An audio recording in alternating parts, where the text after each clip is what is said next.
সংসার তো চালাইতে হইব। কাটি কাটি আপনার স্বামী মারা গেছে তো ব্যাপারটা একটু হ্যাঁ কি আর আমাকে পুরা কপাল স্যার মাঝখানে হইলো ও হ্যাঁ মাঝখানে হইলো ওর বাপে মারা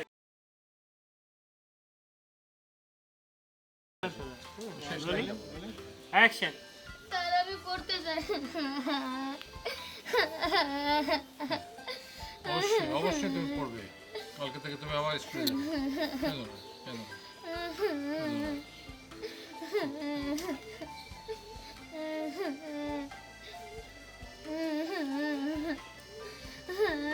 ঠিক আছে ঠিক আছে অ্যাকশন কি রে কাল বাজে তুই বাড়িতে কেন?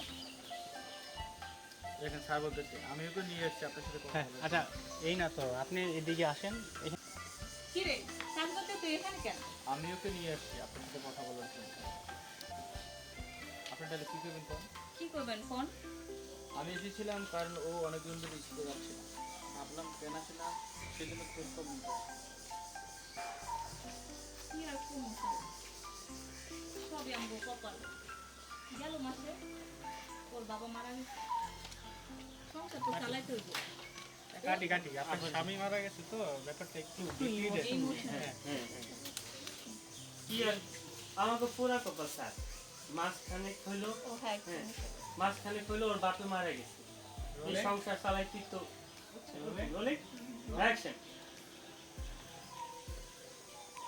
কি আর কোন স্যার মাঝখানে কইলো ওর বাবা মারা গেছে, এই সংসার তো চালাইতে হইব। ওই স্কুলে গেলে তো আমরা না খেয়ে থাকতাম।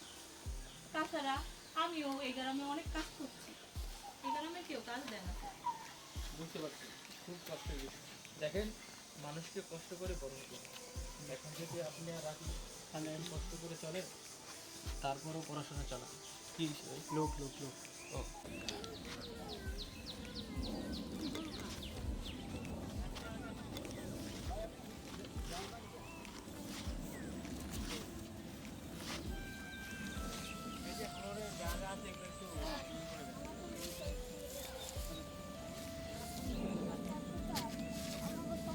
এটা দাও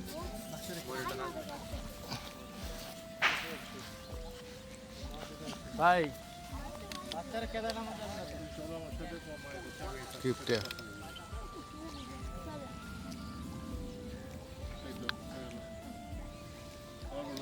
রাকিব কেমন আছো?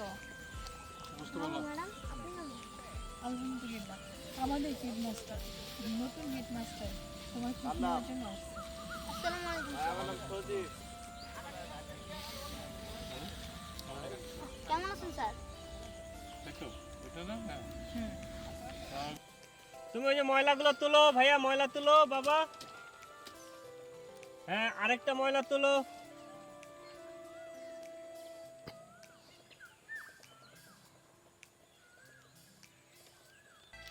আবার ময়লা তুলো নিচ থেকে একটা আবার তুলো আরেকটা